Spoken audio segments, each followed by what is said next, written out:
Hey there, welcome to this week's edition of Liquid Options. My name is Eric, and in today's episode, we're going to take a look at my favorite stock market indicator, which is the S&P 500 itself.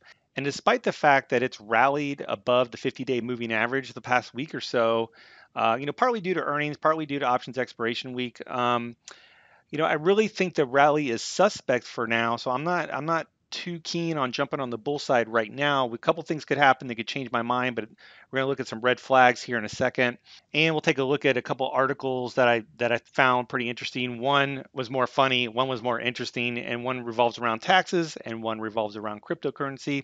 So all that and more coming right up. So let's talk real quick about market awareness. I think following the S&P, and I like to look at the SPY, taking a look at what the SPY is doing is really the best way, in my opinion, to be aware of what the overall market. It's the biggest market. The options are the most liquid. I trade a lot of SPY options, also SPX. But each and every week when we do this episode, I want to cover the S&P so you can kind of get a feel for how you want to trade and which side of the market you want to be on. Sometimes it's kind of choppy, like in this moment, as you'll see the market's just kind of up and down. But let's go ahead and take a look at some key levels here. And one of the things I do, I just have some basic moving averages here. So real quick, the yellow is the 20-day simple. I have the 50-day simple is this blue, and the 200 is this kind of maroon color. So that just kind of gives me a general idea. I don't, personally trade, moving average crossovers or, any of that stuff. I do think the 200s, could be kind of support area. You can see we tagged that a couple times since the beginning of the year. Right now, what we've been looking at over the past week is really just kind of this slow grind higher. We got on Friday last week had this little bit of a kind of reversal here, but ultimately we grinded higher. And there's a lot of headlines coming out of the White House and tariffs and Syria and all these things. So, but overall the market has grinded higher. We take a look at the option chain real quick. We do have this is April options expiration. So it's not too uncommon that the options expiration week you get a little bit of a neutral to upside bias. So that's kind of what we're seeing the first half of the week here. And with a lot of the earnings coming out, typically earnings season has been, or at least in the past few years, has been pretty positive for stocks. So far we got a nice, little slow grind higher. We've cleared the moving averages, but you got to keep in mind we also cleared them over here. So I'm a little bit cautious, not necessarily on the SPY itself, but the reason why I'm kind of suspect on the market is really the financials. And I want to flip over to the XLF as kind of the proxy here. Banks have reported earnings the past few days, and it really started on Friday last week. I think it was JP Morgan, maybe Bank of America reported that day. And there was this huge sort of optimism and then total reversal. Now, a lot of that was heading into the weekend. But even so, we had Morgan Stanley, I think, reported today, blowout earnings and financials. There's just not more money flowing into it. A big part of the SPY or the S&P 500 is the financials. So it's it makes the rally suspect if the financials do not follow suit and get above this 50-day moving average, similar to the SPY. I don't think we're really going to make new highs anytime soon. So before I would kind of get too overly bullish here, I think there's probably a lot of more bears out there than anyone else. But before I would get too bullish here, I would really encourage you to kind of keep an eye on the financials and see if those follow suit. So especially with the earnings beat, that's what's sort of the red flag for me. So we'll keep an eye on that. You have the transportation ETF. I look at IYT. It was kind of in this large triangle, and it's broken out and which this is a positive sign. When we zoom out a little bit, we had this big move higher, large triangle. This breakout, if it holds, if it pulls back maybe, and it can kind of move new highs, I think that's ultimately going to be bullish for the market. So, there's mixed signals coming out.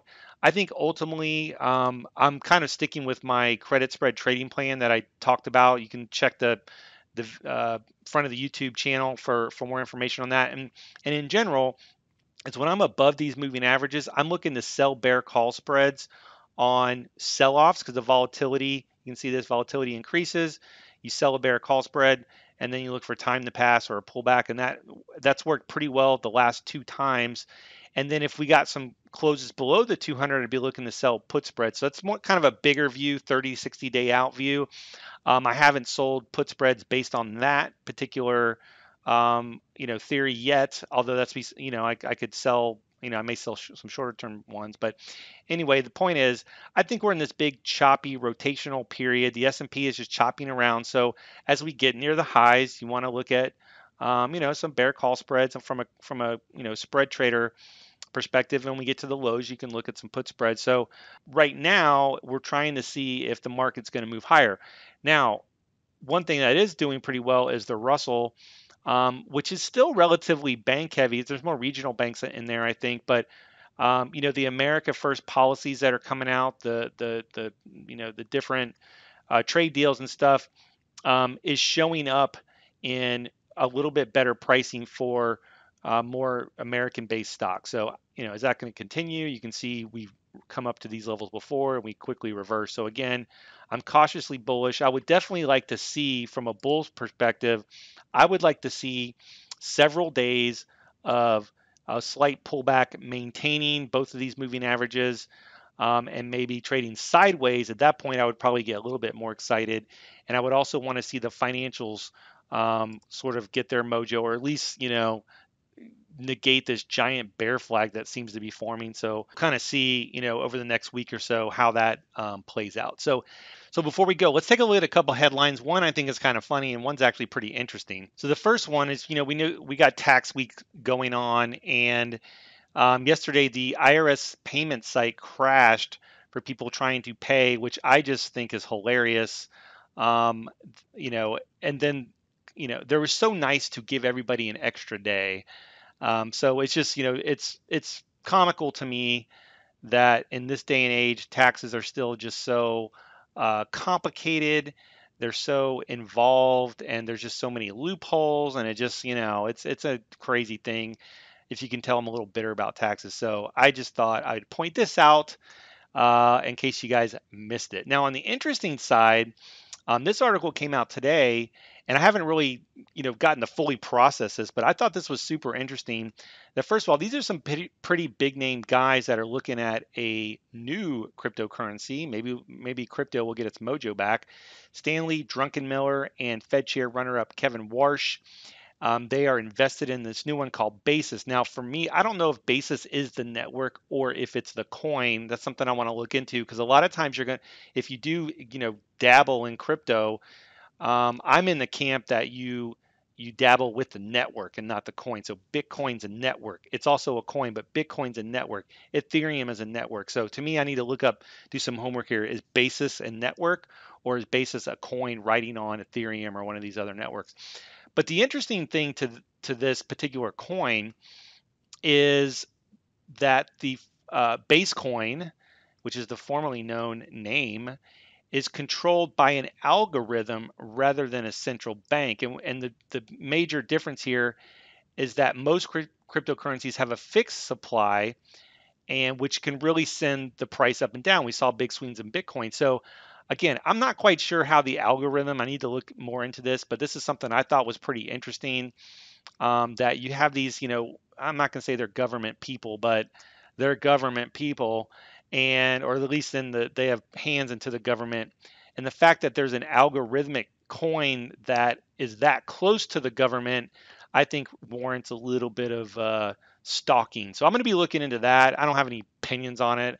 I'm going to actually go see on Binance if they even have that as something you can get into, or if this is like pre-ICO, and this could be the biggest scam of all time for all I know. But it's, so take that for what it's worth. So that's all I got for today. But over the next few days, I'm going to be hanging out in the comment section of this video on YouTube, looking for the answer to this question. I want to get your opinion on this. Do you think that the high is in for the year for the SPY? Meaning, by the end of the year, do you think the SPY is going to make a new high, or do you think we're going to chop around or maybe even go lower? I definitely like to get in the comment section and talk with you guys down there. And before you go, don't forget to hit the little subscribe button in the bottom right corner, and I'll talk to you guys next week.